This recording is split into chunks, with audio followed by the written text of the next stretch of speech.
All right. Hey, everybody. We are currently live. It seems that we are live. So, hey, everybody. Thank you all for joining us for today's third part of this Intro to Freelancing live stream. We're going to have a really, really fun evening or presentation tonight, wherever it is that you're watching this.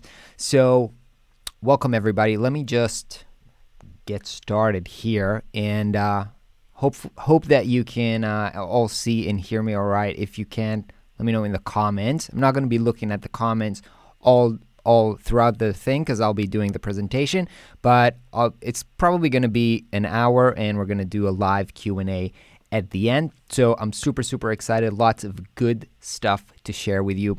So let's get started. Oh, I can see that. Maybe I'll put my face. Oh, no, wait. Let me put my face at the top. Maybe they'll be easier to see. All right, let's get started. So what we're going to cover today.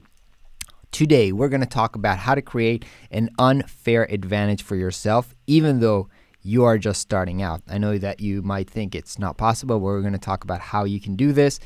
And we're going to talk about how you're going to manage your projects as a freelancer, both in terms of process, and also we're going to cover the tools.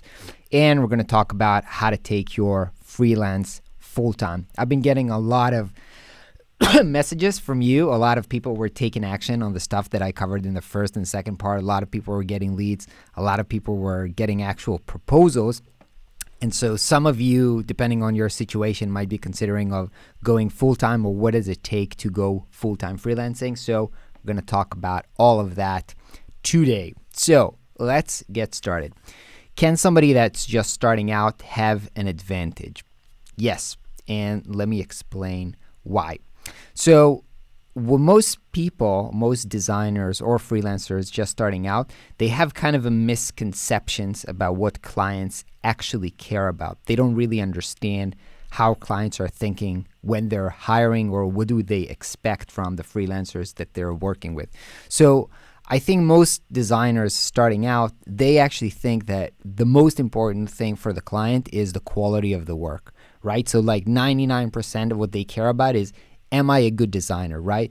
And they feel tons of insecurity about the fact that, I'm just starting out. I'm not as amazing as all these other people that I see on YouTube, on Instagram, on Dribbble.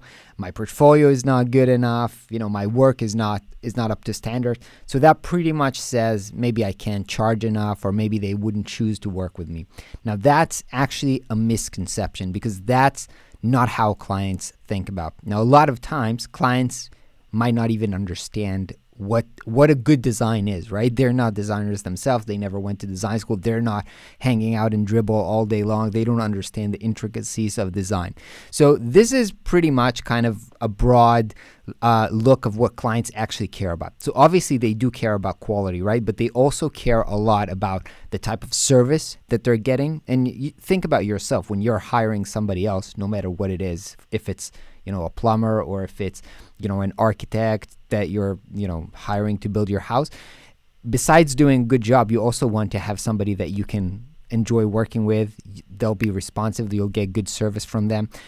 So getting good service is certainly important to them. They also care about the experience, like how much experience do you have, because obviously that kind of reduces the risk that you'll do a good job. People care about brand. Obviously, you know this, and we discussed brand a little bit last time, because people a lot of times would pay much more just because something is a brand, right? And there's an experience and there's values associated with this. So this is something that also very important to people. And also they care about relationship, meaning if they like you, they would hire you over somebody else, and sometimes they would pay more to work with you. All right, so I want to dive deep into each of these things to give you some pointers about how you can create advantage for yourself. I'm not going to talk about design quality or experience, because obviously these are not things that are leverageable for you right now, okay? If you're early on in your career, so it might be two scenarios, right? Maybe you're an experienced designer, but you never freelance. Maybe you've been working in an agency or something. So maybe your quality is high, right? Or maybe you're just starting out and you don't have a lot of, you're not an amazing designer yet and you don't have tons of experience. In either case, it's not something that you can change, right? It's something that takes time to build these skills. And while you should invest in building them, there are these other three things: service, brand, and relationship, which are things that you can pretty much or very fast use them as a lever to create an advantage for yourself. Now, here's the additional thing. Even though I did this pie chart and I did kind of like it split equally, this does not mean that most clients feel this way, right? Different people value different things, okay? That means that, maybe somebody is actually all they care about, most of what they care about is service. They actually don't care at all about brand. They don't care about how much experience you have. But as long as they feel like they're being served and they were treated properly, that's what they really care about. And of course, other people might be the other way around, right? They only care about how much experience you have or maybe what design school you went to, and they don't care about service. So different people and different clients have different worldviews and different values and different preferences. So what I would suggest is you can find out these and choose to work people who value things that you can impact. And the things that we talked about are service, relationship, and brand. Those are things that you can create advantage for yourself, even if you don't have tons of experience. And if you find somebody that values that, you'll have a good advantage. Why? Because as I've said in the beginning, most designers do not think about all these different, values. They mostly focus on, I want to do a good design. I want to be a good designer. They don't invest in service. They don't invest in the brand. They don't invest in relationship. And this is where you can shine. So let's talk a little bit about each of these and see how you can get some takeaways of things that you can actually improve.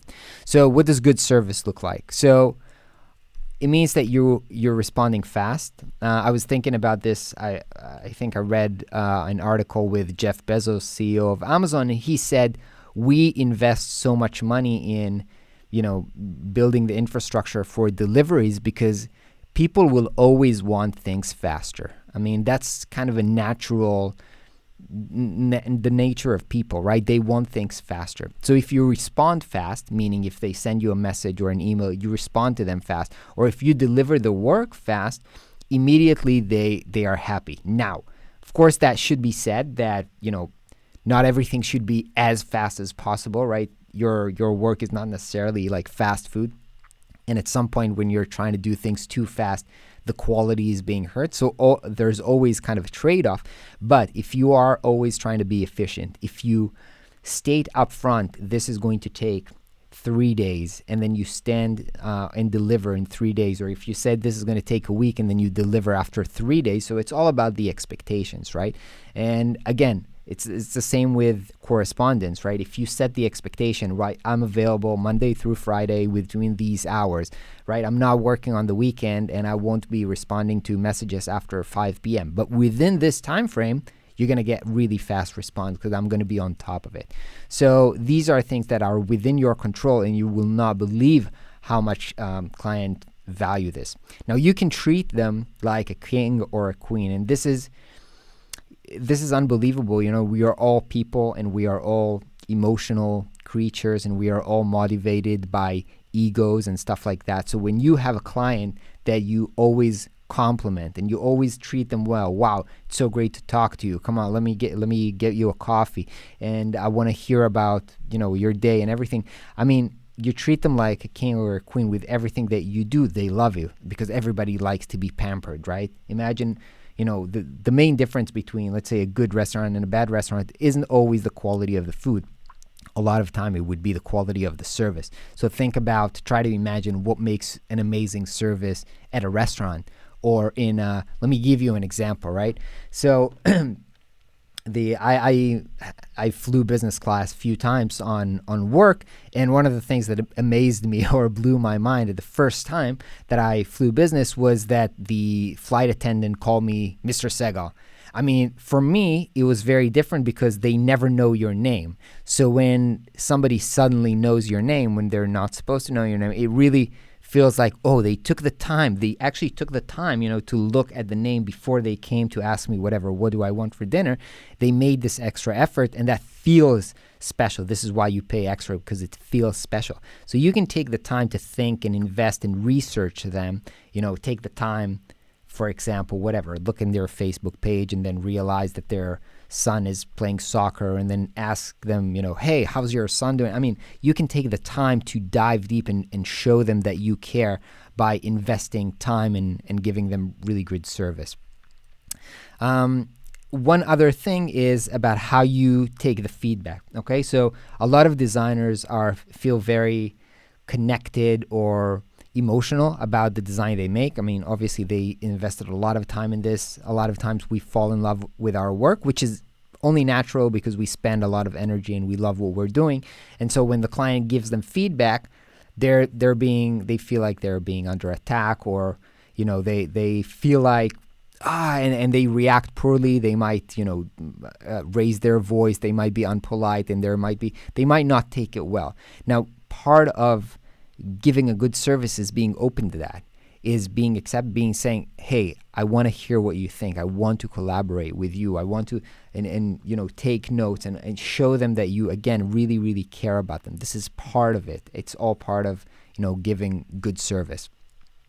And as I've mentioned earlier, with the setting expectations as to, for example, when something is going to happen, and then delivering it faster, that exceed expectations. I like to exceed expectations. You can think about this in a lot of different ways. But for example, when I'm doing a branding project for a client, they might be paying me for, to create a logo and the brand language and a website, right? So I'm doing all these things, but while I'm presenting the brand, I might be creative. I might say, hey, how about I try to, come up with a really cool t-shirt for their brand. Let me do a design for a mug or something. They never asked me for this, but I think they would really love it. And I think it will demonstrate to them how great this brand can be. So I'll just, this is something that obviously maybe I could charge for. If they needed this, I would tell them, yeah, t-shirt design costs this and that. But let me just do it for free and kind of deliver more than I promised to them. It's not a big deal on my part. It'll just be, another hour of work. But it will be kind of a gift and something that they didn't expect and that they'll actually love. One of the things that I like doing when I do branding presentation is come up with the business cards already printed. So imagine this, you're presenting the design for the first time, and then you're giving them actually the business card on a fancy, nice card with their name, with the logo. It makes them feel like fall in love with it. And they didn't expect for this, right? They still didn't approve it, but the fact that they already got it, it's more than they expected, and it's being considered like a really, really good service, and really usually it blows their brain because they didn't expect it. So in general, the kind of framework that I want you to think about is that you put your clients first, right? Your client their comfort is bigger than your comfort. If they want you to come to their office, if it's more convenient to them that you come to their office versus they come to meet you, then you do it this way. If they're more comfortable communicating over messages versus email, then you do what's comfortable for them. Again, as I've mentioned in everything in service, you need to have your own guidelines. You're not going to do something that you can't take, or that's you're suffering, or that threaten your lifestyle. But you do want to go the extra steps and do everything that you can to make them feel like king or queen and super, super comfortable. So that was service. Let's talk a little bit about relationship. Everybody's okay here? Let's take a little bit of a water break here. I can see you all in the comments. Nice. We'll do the Q&A a little bit later on. Alex is here. Alex from my team is answering the comments, and he'll take some of the questions and he'll let me, I'll answer them at the end. So let's continue. So relationships. People will go above and beyond for the people that they love. I mean, I think that you know this. We talked about this in the first chapter and this first segment about freelancing. This is why you'll most likely get your first project from your family, your friends, your network, because they love you, right? And they would prefer to work with you and pay you even if they have an alternative to work with somebody better because they love you. And that's so true with any client that you'll end up working with. If you have a good relationship, if at this point they love you and they care about you, your chances of, one, securing the project, but also two, being able to charge more than other people and getting through with it is because people cannot imagine themselves working with somebody else. Now, if you want to build a good relationship, you need to be building a relationship that's a little bit beyond just talking about work. If you only talk about work, I mean, you can have a good, what's called working relationship, but it's not a real relationship, right? It's not, and when the word relationship can be a little bit vague, but in a word, it's friendship, right? It's caring about that person. When you think about somebody in a business context, it's like, sometimes it's like a conflict, right? I have my own goals. You have your own goals. Each of us is trying to pull in a different direction. But when you have your friend, you really want to see them succeed, and you're willing to, come to them and support them because you're more interested in seeing them succeed than you actually care about yourself. That's the nature of a true relationship. And if you can build that kind of friendship where, and again, it's not one-sided. It's not like you need to care about them and they don't care about you. It should be mutual. But that's the kind of relationship and friendship that you want to build. So you need to start taking care and asking questions and engaging about things that are a little bit beyond just the business, okay? So ask yourself, what do you know about their personal life? Ask them questions, but also do their research. Take care, because no one's world is just work. Everybody has a family. Everybody has hobbies. Everybody have other things going on in their life, or even in work, but outside of the scope of this specific project that you're working on.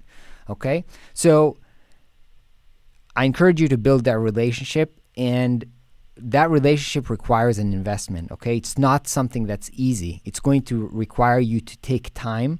So one thing that I like to do is go out to lunch with my clients, but that's time investment, right? I could have been doing other things. I'm going to spend time, and I'm actually going to spend money, right? Because I'll buy them lunch or something. But even if you go and do the research, or you give them a phone call to ask how they're doing, all of these things are things that you need to invest in. I mean, you need to take time to actually do it. It's not like something that's free, right? Let's build a relationship and we can do this in 2 minutes. None of your friends, if you think about who's your friend and think how long it took to build that relationship, it was all by spending a lot of time together, to having long discussion, conversation, and so that kind of investment needs to go into your client relationships as well if you want to turn them into real relationships. Okay, let's move to talking about brand. So what does brand mean? Okay, branding, and if you think about, let's take the big examples when we talk about branding. So you can talk about Apple, you can talk about Nike. You know what Nike stands for, right? Nike is the Just Do It brand. And so when you buy something from Nike, you kind of identify yourself with the winner mentality, okay? And when you buy Apple, you are this creative type that really appreciates good design and aesthetics and all of that kind of stuff. When we buy brands and we choose to work with brands, it means something about us, about our identity. So you can take the time to think about, what does it actually mean to work with you, okay? So I tell my clients, and I kind of set the standards, and I tell my clients, look, I only work with the best companies. And by interviewing them, by telling them, look, I don't work with anybody, I'm not sure that this is a good fit. And while I'm interviewing them, basically what it tells them is, am I good enough? Am I a good enough entrepreneur? Am I a good enough businessman? And of course, in their identity, or what they want to tell themselves is, yes, I'm the best. I'm the top. I'm an A player. And so they know, because I gave them that experience, that if they work with me, that's what it says about them. All right, that if they work with, and again, it has to do with the price as well, right? Because usually, if I tell them I only work with the best, if you want to work with me, you have to be the best. And of course, the best is never the cheapest, right? So I put all these standards, and the price is part of the brand experience. They know that they have invested, and they feel like they bought, in a sense, they paid for the identity of I am the best and I appreciate design, so I will work with the best. Okay, so you need to think about what the experience is like, and then how can you structure everything from your conversation with them to your pricing, to, of course, how your website or everything looks, or how all the communication looks like, to support that kind of feeling of identity. Okay, so ideally, all the brands that we love and we buy them is because they make us feel good about ourselves. So I told you how I'm doing this. It's interesting. I just had a call before this live stream with a student, and he was telling me about the type of clients that he was working with. Basically, it's people who develop products, right? Kind of hardware products, and and they're selling them.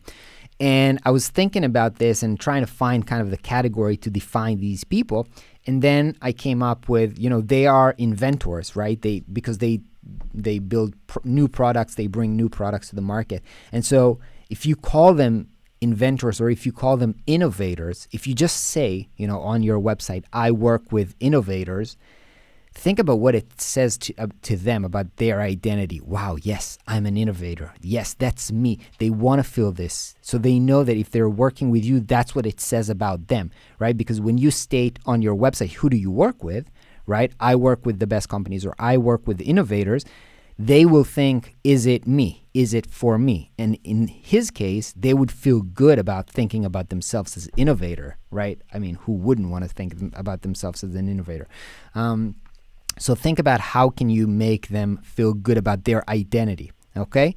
So start with the end in mind. What will they tell someone else about the experience of working with you, and what will they tell themselves? What will it say about their own identity? If you can articulate that, then you can break it down and do kind of the reverse engineering and think about how can you deliver on that promise, right? How can I give them the feeling that this is who they are, this is how they feel? Okay, I know this is a little bit vague.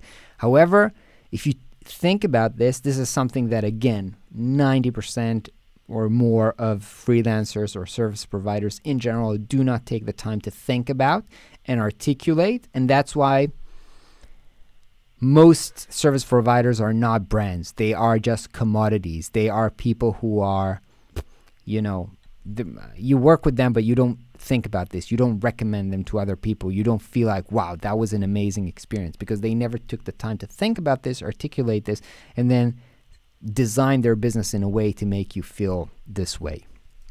All right. So I want to leave you with the kind of the takeaway of, I know that you might be thinking, right, but I'm just starting out. My portfolio is not good enough. My skills are not good enough. Maybe I'm stuck in a bad location. But everything in your current position, everything that you think is a negative can be flip side, all right? If you don't have a lot of experience, then maybe, again, I think I've mentioned this, if you don't have much experience, maybe the upside of this is that your creativity is not limited by the way that the old people are doing this. If you live somewhere that is maybe not a rich country, then maybe you can charge lower prices, and that's your advantage. And any situation can have its own advantages, and you need to figure it out, and you need to just flip it to the positive mindset. All right, let's take a break for a second and talk about managing projects. Are you all having a good time? Let me know in the comments. Trying to see.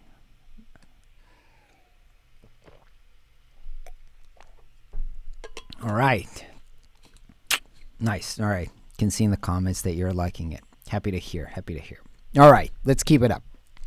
Lots of good stuff here coming up. So, how to manage project. All right. First, I want to talk about the process. what should the process look like of a project? So the first thing is the sale. Obviously, you need to have a client. Okay, in that process, we talked a little bit about it in the last installment of this series. You have some kind of a conversation with somebody. You end up sending a proposal. That proposal is signed, and then you can get to work. The next thing after you have a signed proposal is having some kind of a kickoff. And sometimes this is called strategy. It's, for a lot of years, I just called it kickoff meeting. And that was basically the meeting where you meet up with either the client or the team, and you either collect materials such as, here's what we need, here's the text, here's the images, here's the pages for the website or whatever, and you align expectations. So here's what we're trying to do. So initially it was just a kickoff. Then later on, as I developed my skills a little bit, I started calling it a strategy, because basically what we are doing in this meeting is we are aligning expectations, right? We're trying to understand what it is that we're doing here. How do the goals look like? How do the results look like? So in any case, you need to have some kind of, once you get started on the project, you need to have these kind of a meeting to get everybody on board, collect everything you need, and then get started on the work.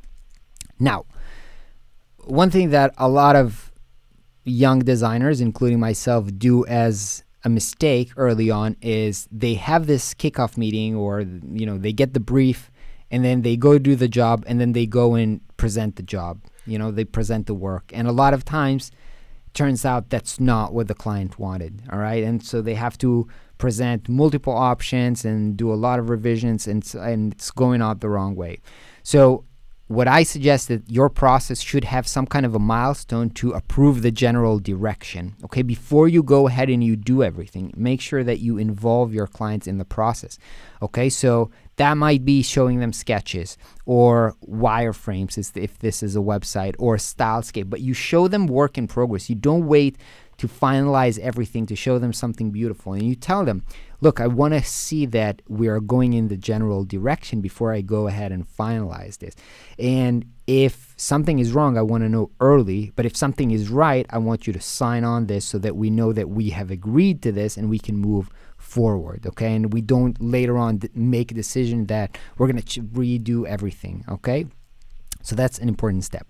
Then when you finish the design, you're going to present the design. Ideally, you're going to present it live. If not in a physical meeting, then maybe in a live call. I do not recommend that you just email them the work. Usually that doesn't work out well. Design work, a lot of time, most times, all the times, need to be presented and explain what are the reasons that led you to this solution. You don't want to just see if they like it or not. You need to sell it, okay? So you need to present your design, you need to sell it. Afterwards, there will be revisions, okay? It doesn't mean that you're not an amazing designer. I have revision. The top agencies in the world get revision, because design is an iterative process, okay? And nobody gets it the first time, and it's okay. So plan for this. Don't be annoyed. Don't be pissed that your clients have feedback. We talked about this a little bit in the service. You plan for this. If you're a professional, you know that there's going to be revision. So plan for it, present your design, and then say, now I'm open to listen to your feedback. Let's talk about this and let's refine the work. Let's work on it together. So plan for this, to have a revision step. Then when you're done, you're going to have, by the way, and usually there might be multiple rounds of revision. This is something that should be kind of outlined in the proposal. I showed it last week. I usually do 3 rounds of revision that are included within my proposal, and then later on, if they need some extra more revisions, then it's paid by the hour. Then you do the handoff, where you deliver to them all the assets of the project, everything that they need.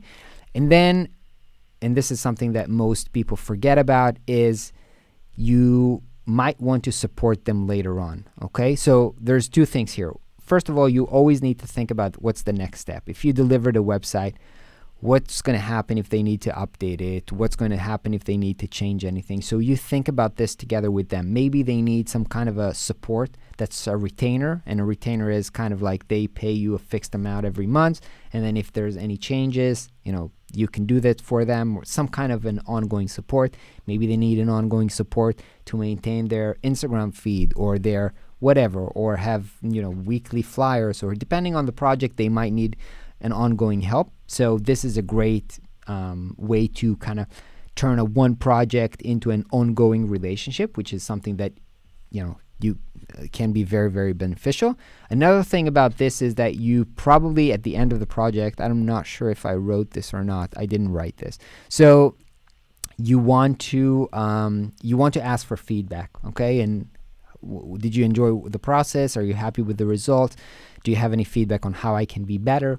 And of course, if you were happy, I'd love to get some testimonials or maybe a recommendation for somebody else that can use my services. All right, so that's basically the structure of how a process or a project would look like. All right, I want to show you a little bit of the technical aspect of project management. I use a tool called Trello. There's a lot of different tools, and some of them work the same, but I'll show you the one that I'm working with. So Trello, it's basically a free software like project management tool, and you can use this for free. Even you can use it for free with your clients.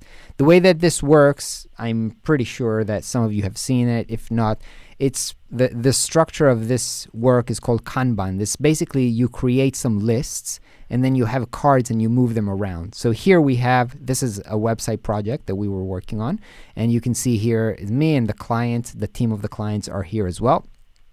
And we have tasks that are in progress. Once I finish the task, I drag them here and then to review, and that means that the clients need to check this and let me know if it's okay or not. And once we finish, we move this into the done column, so that in any time we can see what's happening or what's still left to do. And each one of these cards, as you can see, these cards can contain images. They can contain, we can comment here and have discussions here. They can have these kind of checklists that we can show, here's what I did, here's what's left to do on each of these topics. You can use things like tagging to, show what's urgent, what's not urgent. And basically this is what we do. So at the beginning of the project, I will create a board like this and I will invite them. I will basically put all the tasks here.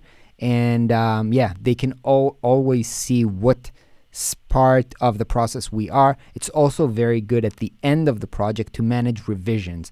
A lot of times they would start emailing you, and then there'll be an email with 2 things that needs fixing, and then an email with other 3 things. And when you have this board, everything is, in one place and is visible, and it's not getting lost in your inbox. So this just makes life much, much easier, and everybody's happy. So this is a really, really great tool and very popular one that I recommend. All right, so this is Trello. Let's move to talking about how to go full-time freelancing. All right, so basically here are the steps necessary. If you're considering full-time freelancing, here's what you should plan for. Step number 1, you should probably build a cash buffer, and that means save up the amount of money that would sustain you for 3 months, okay? The reason is, at the beginning, until you get your system and until you turn this into a very predictable business, it will take time. And freelance has sometimes ups and downs. And so you want to have some kind of a cash buffer that will allow you, if you have a bad month or if a client didn't show up or if something disappeared, to have some kind of an emergency fund, okay? Most people start building their freelance while they have some kind of an ongoing stream of income, and then they build it and then one day they make the decision to quit their job or whatever.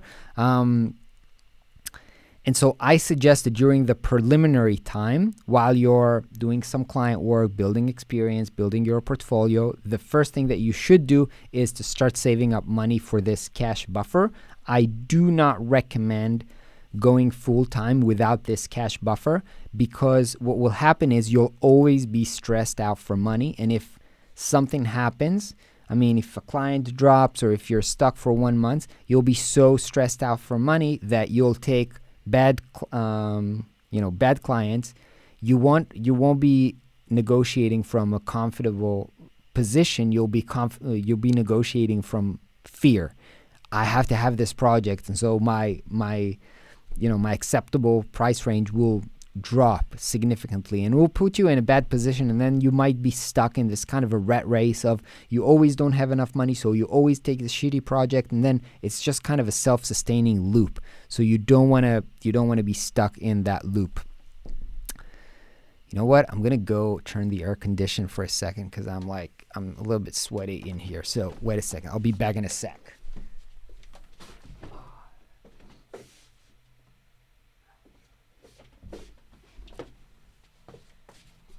All right, I hope you won't hear the air conditioning here, but it's getting hot in here. All right, step number 2.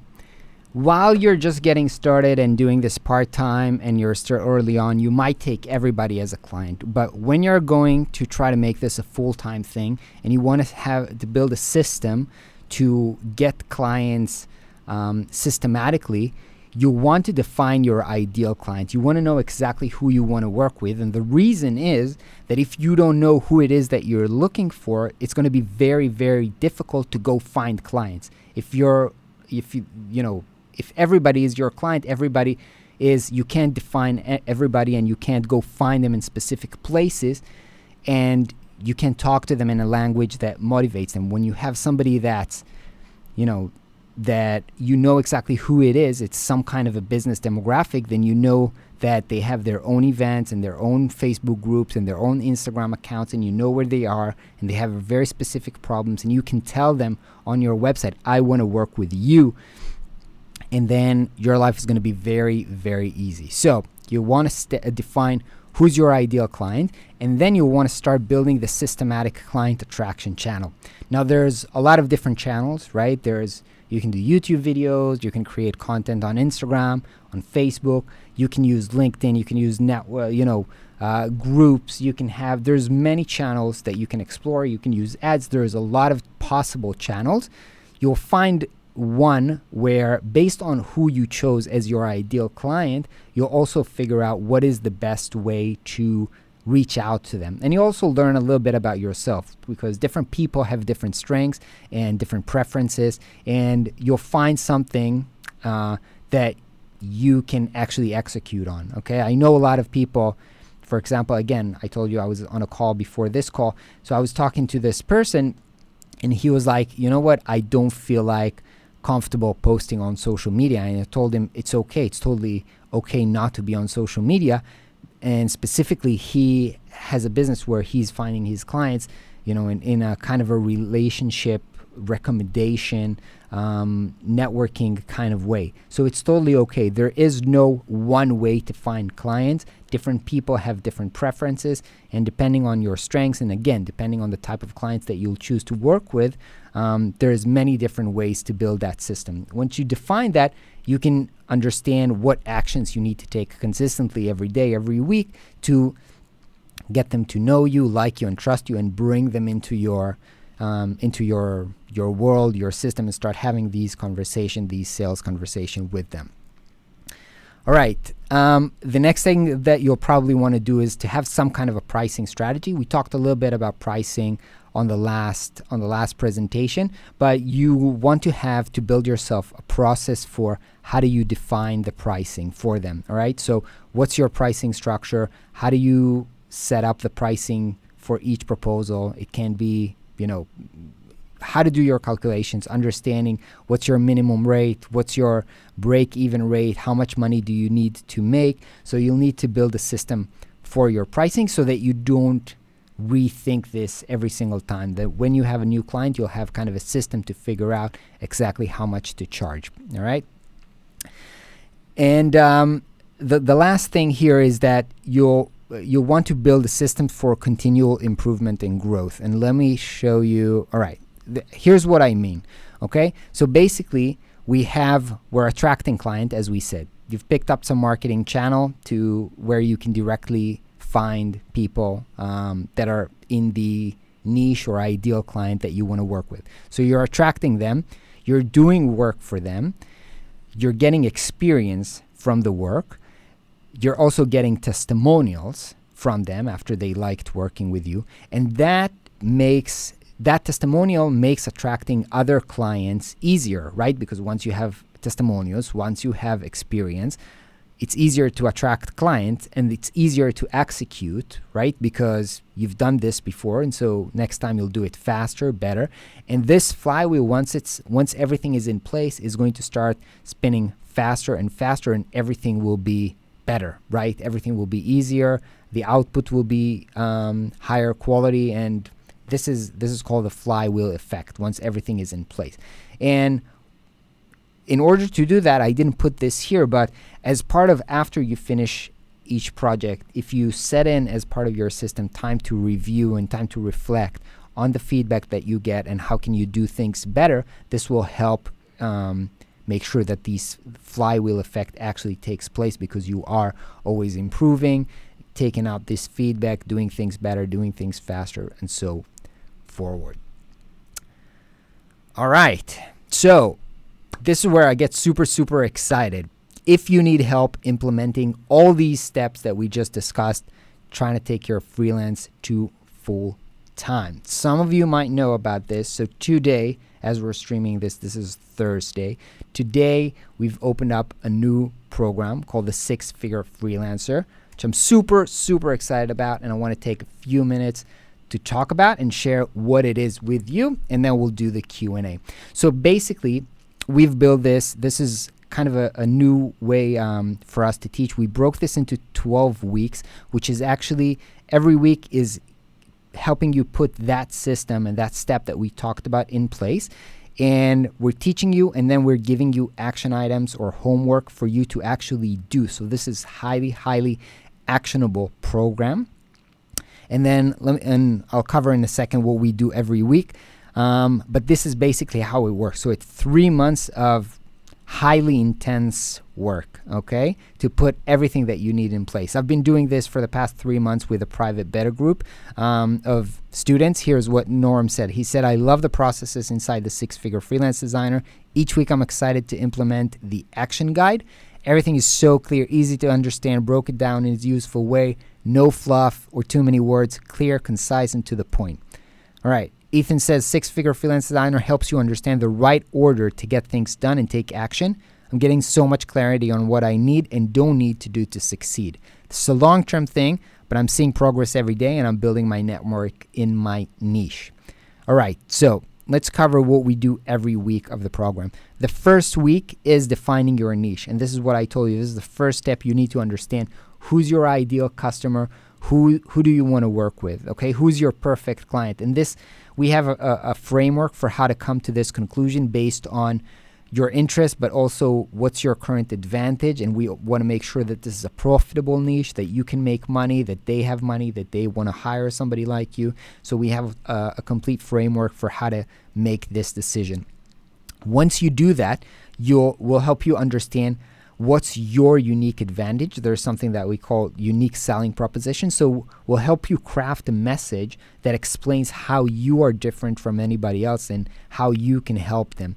Now, this is something that 95% of freelancers don't do, which is why when you go to portfolios that you see on Dribbble or whatever, what it says is, I'm a UX designer, which is like, right, and how are you different than the other million UX designers out there? I don't know. Who do you work with? I don't know.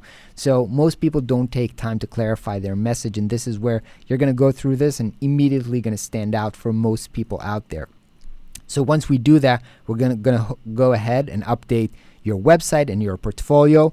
Then we're going to start talking about building that marketing channel, right? We talked about this system, attracting clients in a systematic way. I'm going to go through all the different possible marketing channel with you. I'm going to give you a framework to understand which one is the right fit for you, again, based on your strengths and on your specific customer type or niche. Next thing, we're going to discuss pricing strategy. I'm going to cover all the different pricing strategies and how you can come to the conclusion which one is the right one for you. Then we're going to talk about sales and negotiation. We're going to go through each step in the sales mechanism, from the first call to the meeting to the negotiation, every step, how you should handle it. We're getting really in the details, and this is super helpful. This is stuff that I only learned in the last 3 years and really impacted my work. Again, I've been working 17 years, and it took a lot of time for me to grow to where I am today, and it's mostly because I started learning these sales and negotiation tactics. So this is really going to help you skyrocket your education. On week 7, we're going to talk about cold outreach, because when you start building your marketing channel, this is a long-term game. Okay, this is something that really takes time to build. And outreach meaning we need to get clients now. So how do we go there? How do we do the research, find out who we should talk to, and then how do we reach out to them online, no matter where they are in the world, in a way that will help them, that will get them to open our email, answer us, get on a call with us, and initially hire us. So this is what we're going to do in week 7. Then we're getting down into all the business operations. So actually how to run your business, how to manage your finances. Again, stuff that, they don't teach you at school, not in design school, but not in school in general, like how to manage your cash flow, how to become profitable, all these things that are super, super important. I've been working 17 years, and even when I was making over 100K, I wasn't saving money. How is that possible? Because I didn't manage my finances correctly. And so we'll teach you what I know now that I wish I knew then, and to help you, get rid of debt and become profitable ASAP. Then we're going to talk about all the other business operation, how to manage your docs, how to manage proposals, everything business operation. We're going to talk about in week 9. Week 10 is all about client relationship. So what to do with clients before they are your clients, how to manage them when they are your clients. We talked about this today, giving good service, how to manage a relationship after they finished being your clients, to maintain that relationship and take it to the next level. So week 10 is all about client relationship. Week 11 is about delegation. Maybe you want to hire somebody else. We're going to, as I've mentioned, this is called a 6-figure freelance designer. So if you want to be a 6-figure freelance designer, maybe you don't want to do everything yourself. Maybe there's kind of the busy work that maybe you want to delegate. So we'll talk exactly about how to do this, including templates, including how to interview, including everything that you need to delegate successfully. And then in the last week, how to put in the system to make sure that you're learning, that you're always improving what's working and getting rid of what's not working, and making sure that you're hitting your goals. So this is basically the structure of the 12 weeks. This is this is the doc. This is called the 6-figure freelance designer business processes. This is a master Coda doc. I don't know if you know what Coda is. Coda is kind of like a very smart doc platform, kind of like a very smart docs plus smart sheets. It's kind of like Notion, but I like this. It's a free platform, and I've created this kind of a master doc to run your whole freelance business here. It runs the calculations for you. It includes the template. It includes everything is already structured. You make a copy of this doc, and by the end of the 12 weeks, you run your business from here. Super, super helpful and cool doc.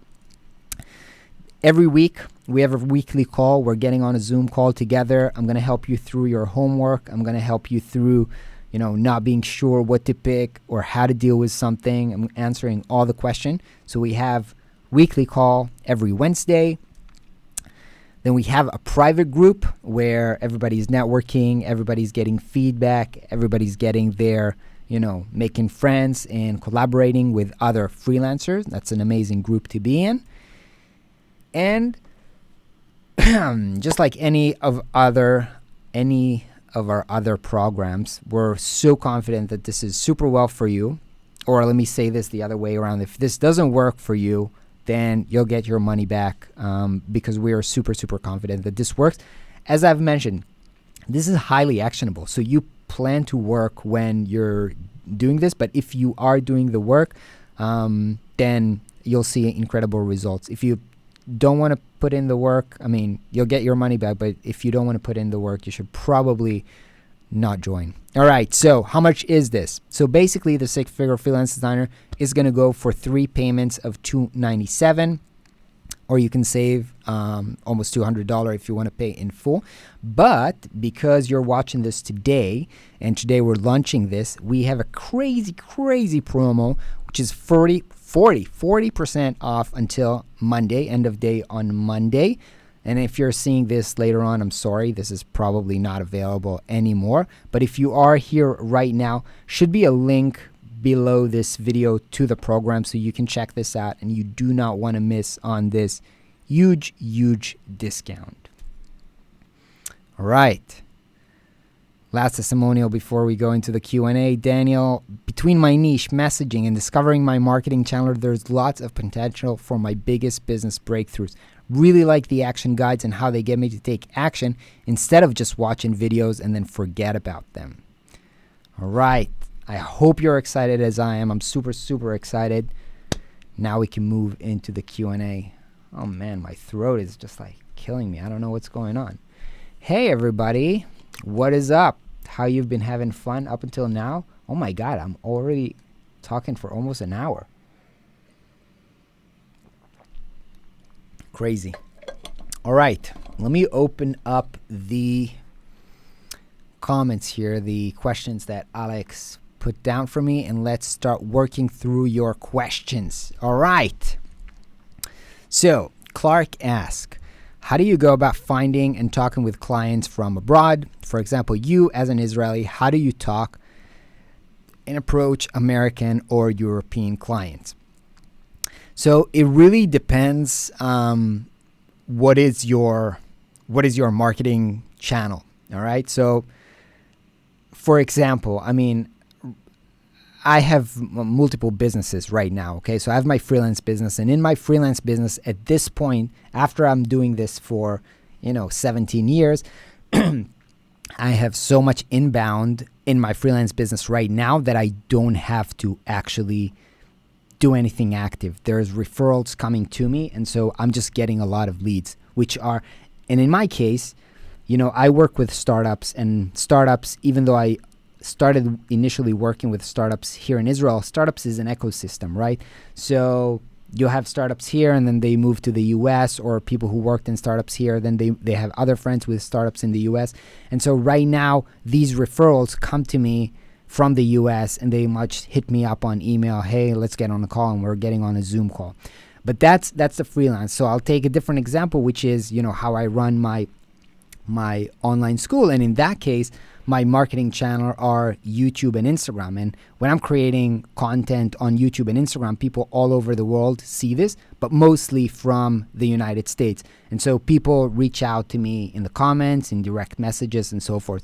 Now, depending on what marketing channel you will pick, if you're going to work with people who are abroad or in a different location, you can connect with them in multiple ways. Maybe it's in different Facebook group, but maybe it's on LinkedIn. I mean, there's just so many potential right now. In most cases, even if the people are in the same city, we are most likely engaged online on some form of a community. And so it doesn't really matter where the clients are. You're going to engage with them online probably. Renzo asks, what do you do when they start talking at 11 p.m. and want fast answers? All right, Renzo, I think I talked about this initially when I said it's really important to set expectations. So my expectations with my client, I tell them I'm available from 9 to 5. Throughout 9 to 5, I'll be answering super fast. I'm there for you. After that, I'm home with my kids and I'm not next to the phone, so I won't be available. But that's just me.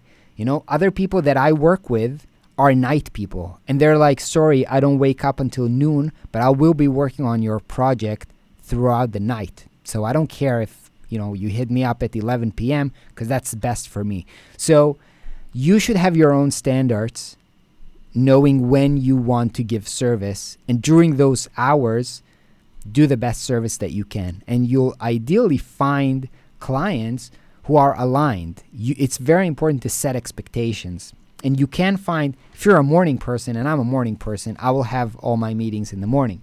If you're a night person, maybe you want to do that at night. It also depends on, who you work with. So if I work with clients in the US, I'm going to have to work throughout my night because this is when they wake up. And so you need to set expectations, and you need to make a decision. You don't have to do anything that you don't want to do as long as you set expectations. All right.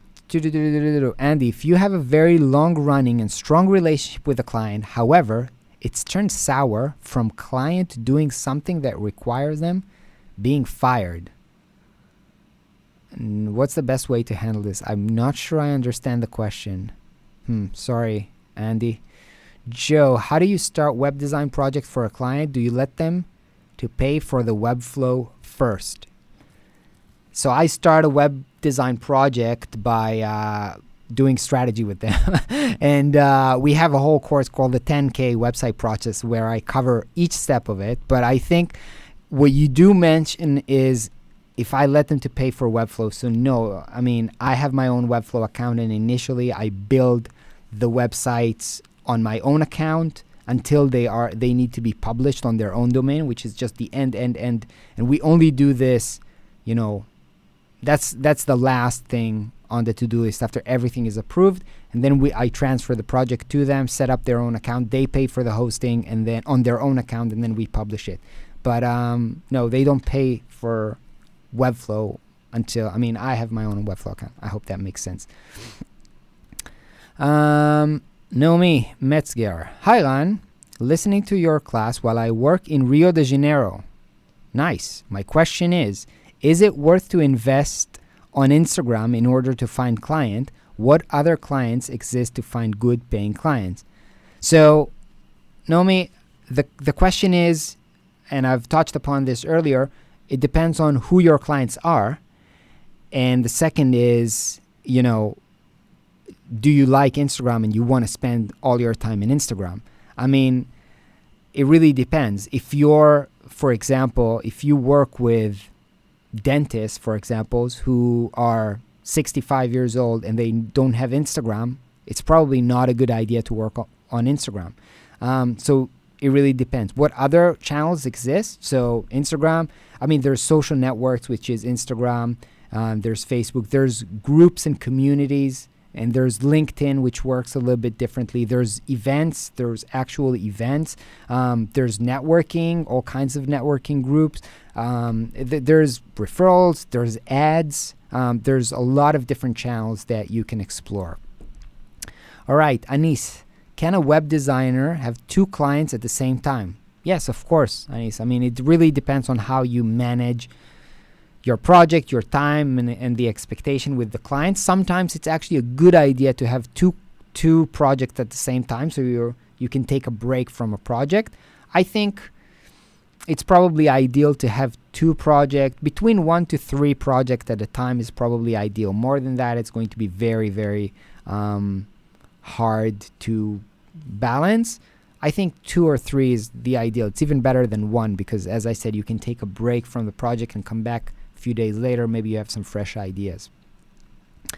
The Power Electron. Ran, how do you take care of contracts and make sure the clients pay us on time?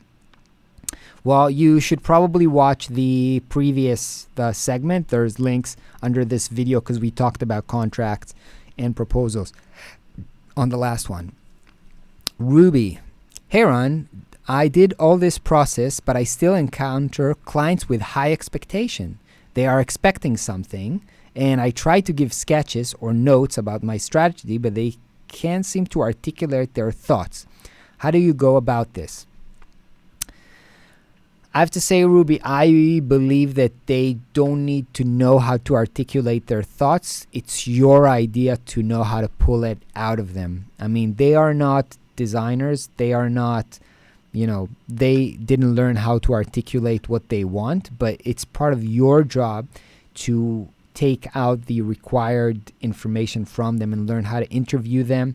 And we do this, using processes like the strategy process or aligning expectations in multiple ways, either showing them sketches, as you mentioned, or showing them references, or showing them other examples, or just asking good questions and getting them to commit on the answers that they provide. But in any case, I do believe that it's our responsibility. Roman, what project management tool do you use with your team internally? So now pretty much I use Coda for everything. I really like Coda lately. So right now we're running our whole business on Coda. Shubham, please tell me how to get my initial clients that I don't even work for a single client. Shubham, watch the part 1 of this series. We talk about this. Branislav, have you ever had a problem with a client don't want to or can't use tool for communication? What do you do then?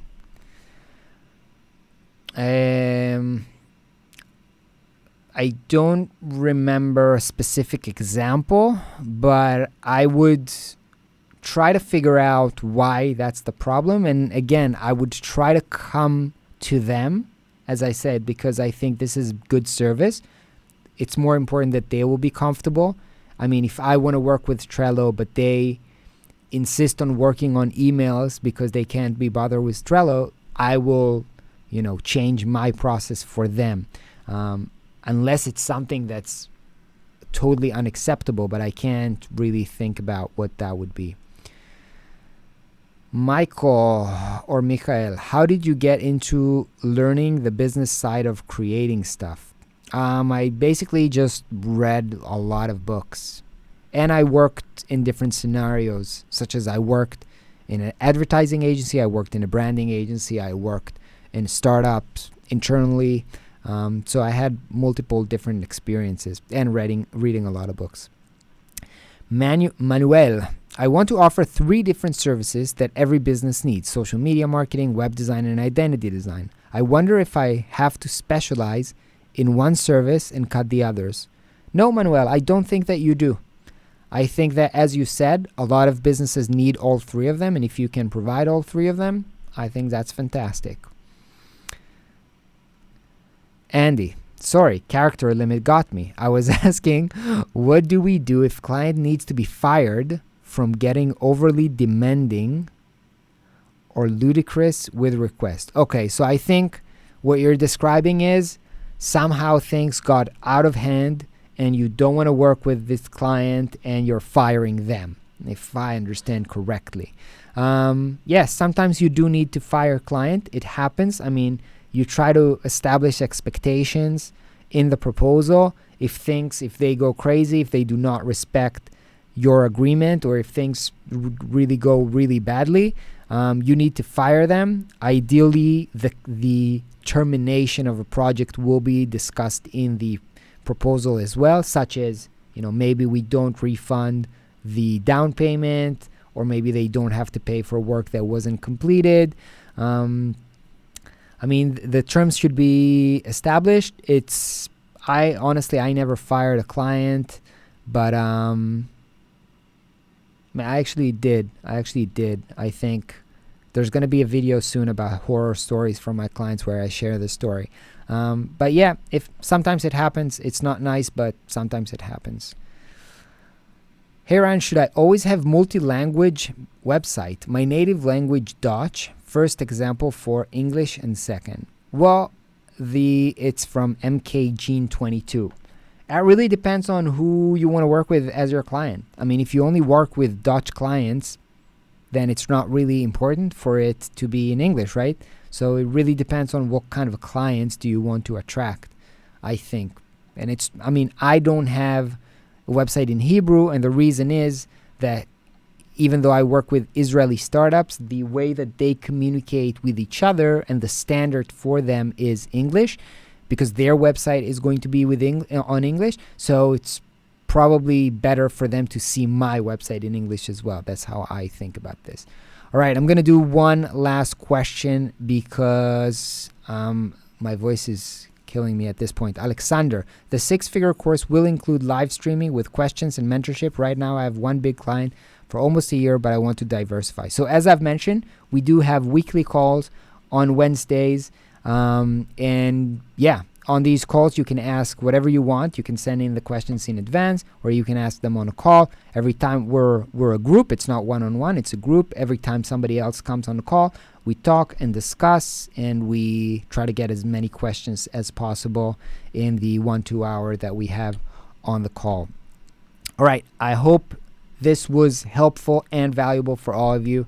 I'm super, super excited really about this new program. I really encourage you to check it out below. And in general, I hope that this 3-part series has been helpful for you. You know what? on Sunday, I think I'll do a whole hour or something of Q&A. So I'll try and see you there. And if you have any other questions, drop in there and we'll catch you in the next live stream. Have an awesome, awesome night.